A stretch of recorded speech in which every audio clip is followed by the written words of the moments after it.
Recently, we've looked at a number of Imperial officers that were able to rise into the highest ranks of the Imperial hierarchy, including Admiral Piet, Admiral Ozzel, Captain Nita, and General Veers. But out of all of these Imperials, not one of them could come close to the ferocity and fearlessness of General Hurst Romodi. In this video expose, we'll look at General Romodi's rise through the Imperial ranks, how he became a celebrated hero within the Galactic Empire, and why he was one of the most respected officers in the Imperial era, even able to gain the favor of Grand Moff Tarkin himself. Born upon the mid-rim planet of Matacorn, Hurst Romodi's military career started within his home sector's planetary security forces during the era of the Republic, helping to fight Aqualish rebels within the Lambda sector. Romodi was recognized as an extremely capable military mind and leader. In fact, having distinguished himself within the security forces, once the Clone Wars erupted, Romodi became one of the first non-clones to command clone troopers in the war. Eventually rising to the rank of colonel, Romodi's efforts saw him win major victories for the Grand Army at Maigito, Peldon Minor, and Tulathari Junction. Unsurprisingly, when the Republic was transformed into the Galactic Empire, Romodi was commissioned as an officer within the Imperial Army, immediately granted the rank of general. It wouldn't take long for Romodi to prove his value to the Empire. In the first year of the new Imperial Order, the Empire was committed to destroying all separatist holdouts that remained from the Clone War, in addition to targeting pirates, criminal gangs and syndicates, and slavers.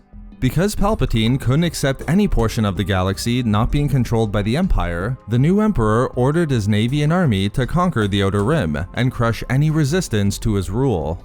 As Imperial forces pushed into the Outer Rim on 3 fronts, General Romodi was assigned to the Sayutric Theater, where he took his first steps towards becoming a legend in the Imperial Army.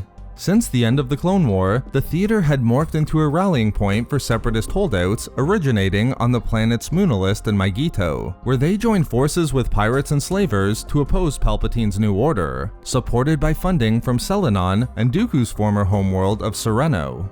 Now part of the Imperial Sector Army, known as the 10th Army or Crimson Dagger Command, General Romodi formed an important working alliance with Admiral Terranald Screed.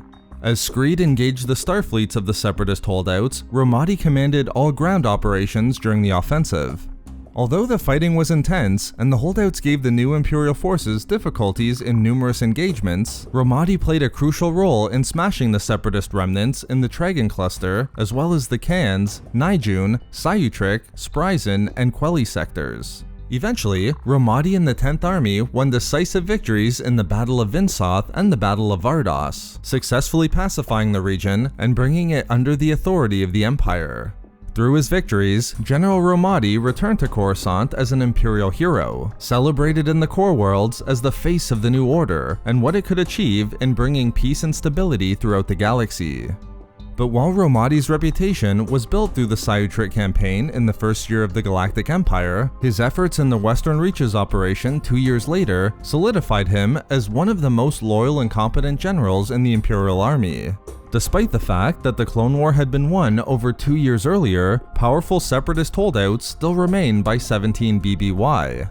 Not only that, but their alliance and shelter among the galaxy's pirate bases and slaver nests made them dangerous. This was especially true in the area of the galaxy known as the Western Reaches, where the remnants of General Grievous's forces still remained active, thwarting the Emperor's vision of a unified galaxy.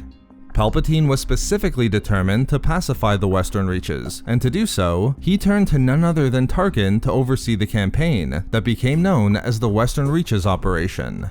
Because he knew there was still a substantial separatist presence in the area, bolstered by pirates and Imperial opponents, Tarkin requested a significant number of Imperial military resources. Demonstrating Palpatine's seriousness about the campaign, Tarkin was given more than he requested, including the new Imperial hero General Romodi, who is expected to lead the overall ground war.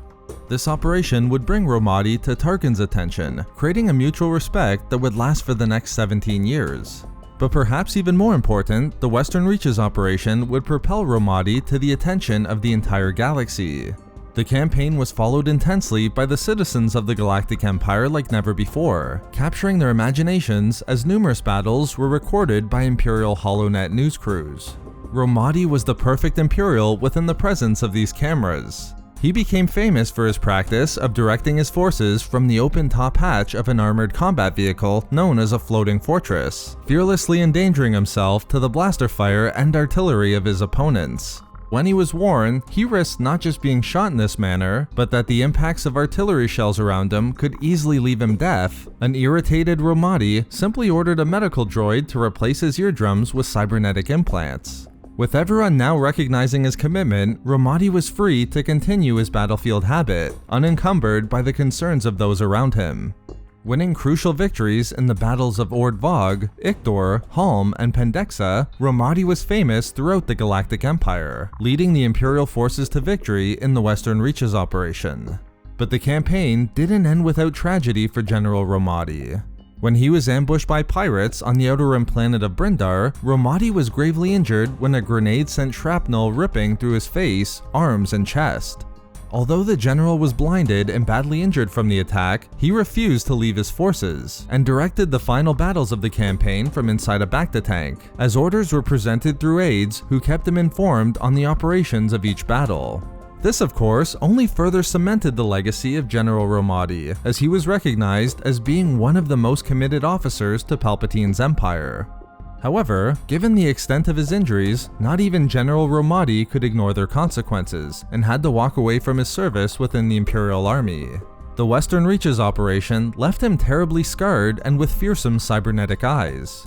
Although Romodi would transition from the military to politics, becoming a senator for his home sector of Lambda and one of Palpatine's greatest allies within the Imperial Senate, the severity of his injuries forced him to serve only a single term.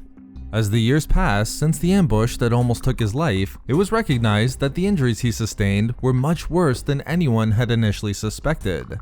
His physical injuries couldn't be ignored and were always understood to be significant. But it was now becoming clear his most serious injuries were related to that which couldn't be seen. Romodi suffered from frequent and recurring nightmares. Not only that, but he found it difficult to focus and at times failing to remain fully lucid or coherent to those around him. Although Romodi was provided the best medical care the Empire could offer, there was nothing that could be done for the general, as it was simply a miracle that the man was still alive. At this point, no longer physically capable of serving within the Imperial military or in politics, it was entirely possible that Romodi lived out his remaining days completely isolated and separated from the Empire. But the Imperial hero wouldn't be forgotten by the man who greatly admired his efforts in the Western Reaches operation, Grand Moff Tarkin. After Romodi retired from his first and only term within the Senate, Tarkin offered the general a position as the Grand Moff's adjutant. It was typically a position that required an officer to serve as an assistant to a more senior officer, and while it might appear to be a position well below the status of Romodi, it was clear what Tarkin was doing. He provided the general with a means of doing what he enjoyed most, continuing to serve the Empire as he could. Romodi accepted Tarkin's offer, again bringing him back into the service of the Empire. Eventually, demonstrating just how much respect Tarkin had for the Imperial General, when Tarkin was given command of the Empire's Death Star, the Grand Moff appointed Romodi as the battle station's operations chief.